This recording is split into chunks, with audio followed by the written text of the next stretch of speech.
आदरणीय सभापति जी, इस देश में एक बहुत बड़ा वर्ग था, वो किसी भी जाति में क्यों न जन्मा हो, लेकिन गरीबी के कारण अवसरों को वो पा नहीं सकता था, आगे बढ़ नहीं सकता था। और इसलिए उसने असंतोष की ज्वाला भड़क रही थी और सबकी मांग रहती थी, कोई निर्णय नहीं करता था। हमने संविधान संशोधन किया, सामान्य जन के गरीब परिवार के 10% आरक्षण का किया, और ये पहला आरक्षण का संशोधन था। देश में कोई विरोध का स्वर नहीं उठा, हर किसी ने प्यार से उसको स्वीकार किया। संसद ने भी सहमति के साथ पारित किया, क्योंकि समाज की एकता की उसमें ताकत पड़ी थी, संविधान की भावनाओं का भाव पड़ा था, सबने सहयोग किया था, तब जाकर के हुआ था।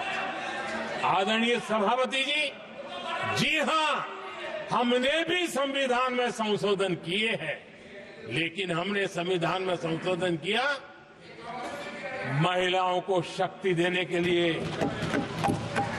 संसद और विधानसभा में, और संसद का पुराना भवन गवाह है, जब देश महिलाओं को आरक्षण देने के लिए आगे बढ़ रहा था और कानून यानी बिल पेश हो रहा था, तब उन्हीं का एक साथी दल वेल में आता है, कागज छीन लेता है, फाड़ देता है और सदन स्थगित हो जाता है, और 40 साल तक विषय लटका रहता है। और वो आज उनके मार्गदर्शक है, जिन्होंने देश की महिलाओं के साथ अन्याय किया, वो उनके मार्गदर्शक है।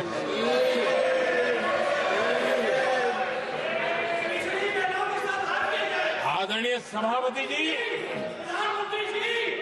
हमने संविधान संशोधन किया, हमने देश की एकता के लिए किया। बाबा साहब आंबेडकर का संविधान 370 की दीवार के कारण जम्मू कश्मीर की तरफ देख भी नहीं सकता था। हम चाहते थे बाबा साहब आंबेडकर का संविधान हिंदुस्तान के हर हिस्से में लगना चाहिए, और इसलिए बाबा साहब को श्रद्धांजलि भी देनी थी, देश की एकता को मजबूत करना था। हमने संविधान संशोधन किया, डंके की चोट पर किया, और 370 को हटाया, और भारत की सुप्रीम कोर्ट ने भी अब तो उसको मोहर लगा दी है। आदरणीय सभापति जी, हमने 370 का हटाने के लिए संशोधन किया। हमने ऐसे कानून भी बनाए। जब देश का विभाजन हुआ, महात्मा गांधी समेत देश के वरिष्ठ नेताओं ने सार्वजनिक रूप से कहा था कि पड़ोस के जो हमारे देश हैं, जहां जो माइनॉरिटीज है, वो जब भी संकट में आएगी तो उनकी चिंता ये देश करेगा। गांधी जी ने का वचन था, जो उनके नाम पर सत्ता पर चढ़ जाते थे उन्होंने तो पूरा नहीं किया, हमने सीएए ला करके उसको पूरा किया। वो कानून हमने लाया, हमने किया है, और गर्व के साथ आज भी हम उसको ओन कर रहे हैं, मुंह नहीं छुपाते हैं, क्योंकि देश के संविधान की भावना के साथ मजबूती के साथ खड़े रहने का हमने काम किया। आदरणीय सभापति जी, हमने जो संविधान संशोधन किए हैं, वो पुरानी गलतियों को ठीक करने के लिए किए, और हमने एक उज्जवल भविष्य का रास्ता मजबूत करने के लिए किए हैं। और समय बताएगा, समय की कसौटी पर हम खरे उतरेंगे, क्योंकि वो सत्ता स्वार्थ के लिए किया गया पाप नहीं है, हमने देश हित में किया हुआ पुण्य है। और इसलिए हमें जो सवाल पूछते हैं, आदरणीय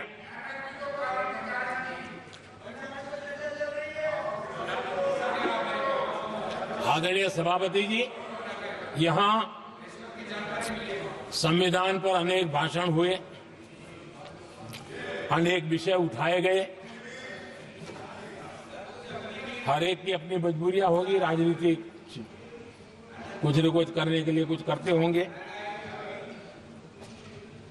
लेकिन आदरणीय सभापति जी, हमारा संविधान सबसे ज्यादा जिस बात को लेकर के संवेदनशील रहा है वो है भारत के लोग, वी द पीपल, भारत के नागरिक।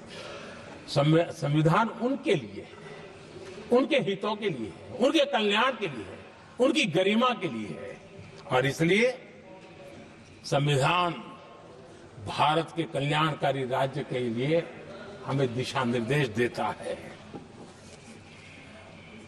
और कल्याणकारी राज्य का मतलब है जहां नागरिकों को भी गरिमा प्राप्त हो, उनको गरिमामय जीवन की गारंटी मिलनी चाहिए।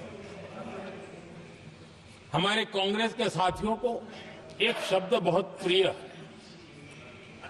मैं आज उस शब्द का उपयोग करना चाहता हूं, और उनका सबसे प्रिय शब्द जिसके बिना वो जी नहीं सकते, वो शब्द है जुमला। कांग्रेस के हमारे साथी उनको दिन रात जुमला, लेकिन इस देश को पता है हिंदुस्तान में अगर सबसे बड़ा जुमला कोई था और वो 4 पीढ़ी ने चलाया, वो जुमला था गरीबी हटाओ।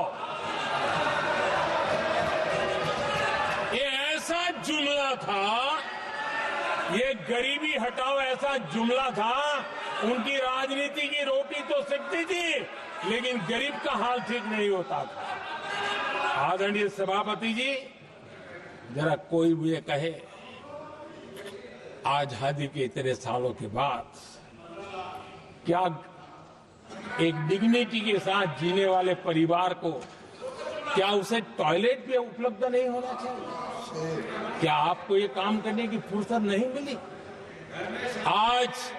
आज देश में टॉयलेट बनाने के अभियान को, जो गरीबों के लिए एक सपना था, उसकी डिग्निटी के लिए हमने इस काम को हाथ में लिया और हमने जी जान से उसे जुटे रहे। उसका मजाक उड़ाया गया, मुझे मालूम है, लेकिन उसके बाद भी सामान्य नागरिक के जीवन का गरिमा, ये हमारे दिल और दिमाग में होने के कारण हम डिगे नहीं, हम अड़े रहे, हम आगे बढ़ते चले गए, और तब जाकर के ये सपना साकार हुआ। माताएं बहनें खुले में सोच जा रही थी, या तो सूर्योदय के पहले या सूर्योदय के बाद, और आपको कभी पीड़ा नहीं हुई। और उसका कारण यह था कि आपने गरीबों को और गरीबी को टीवी में देखा है, अखबार की सुर्खियों में देखा, आपको गरीब की जिंदगी का पता नहीं, वरना आप इसके साथ ऐसा जुल्म नहीं करते। आदरणीय सभापति जी, इस देश की 80% जनता पीने के शुद्ध पानी के लिए तरसती रही। क्या मेरा संविधान हमें रोकता था? क्या संविधान तो ये चाहता था कि सामान्य मानवीय की सुविधाओं को ध्यान दिया जाए। आदरणीय सभापति जी, ये काम भी हमने बड़े समर्पण भाव से आगे बढ़ाया है। आदरणीय सभापति जी, इस देश की करोड़ों माताएं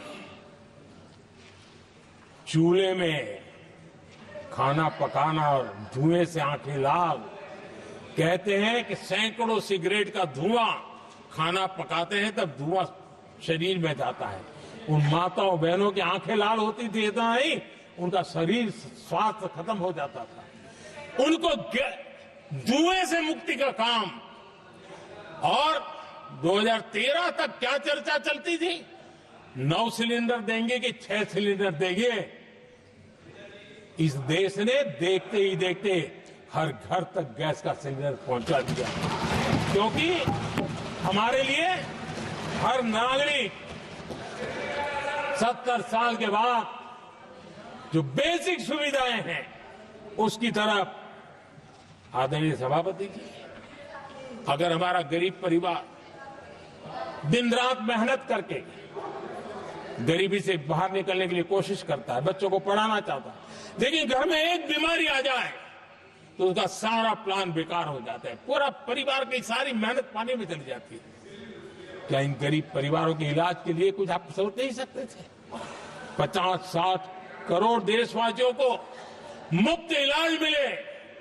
संविधान की उस भावना का आदर करते हुए हमने आयुष्मान योजना को लागू किया और आज देश के 70 साल के ऊपर के किसी भी वर्ग के क्यों न हो उनके लिए भी हमने व्यवस्था की।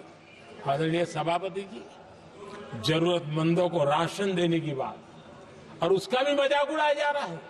जब हम कहते हैं कि 25 करोड़ लोग गरीबी को परास्त करने में सफल हुए तो फिर हमें सवाल पूछा जाता है कि आप गरीब को राशन फिर क्यों देते हो?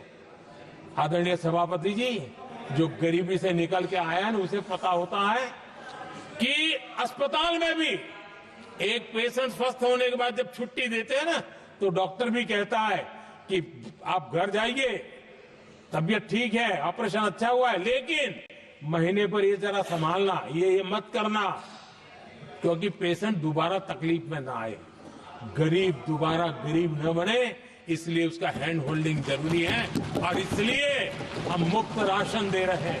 उसकी मजाक मत उड़ाओ, क्योंकि हमें गरीबी से जो बाहर निकला है उसको दोबारा गरीबी में जाने नहीं देना है और जो अभी भी गरीबी में है उसे हमें गरीबी से बाहर लाना है। आदरणीय सभापति जी, हमारे देश में गरीबों का नाम पर जो जुमले चले उसी गरीबों के नाम पर बैंकों का राष्ट्रीयकरण किया गया गरीबों के नाम पर। लेकिन 2014 तक इस देश के 50 करोड़ नागरिक ऐसे थे जिन्होंने बैंक का दरवाजा तक नहीं देखा था। आदरणीय सभापति जी, गरीब को बैंक में प्रवेश तक नहीं था, ये पाप आपने किया और आज 50 करोड़ गरीबों के बैंक खाते खोल करके हमने बैंक के दरवाजे गरीबों के लिए खोल दिए। इतना ही नहीं, ये एक प्रधानमंत्री कहते थे कि दिल्ली से 1 रुपया निकलता है तो 15 पैसा पहुंचता है, लेकिन उपाय उनको आता नहीं था। उपाय हमने दिखाया।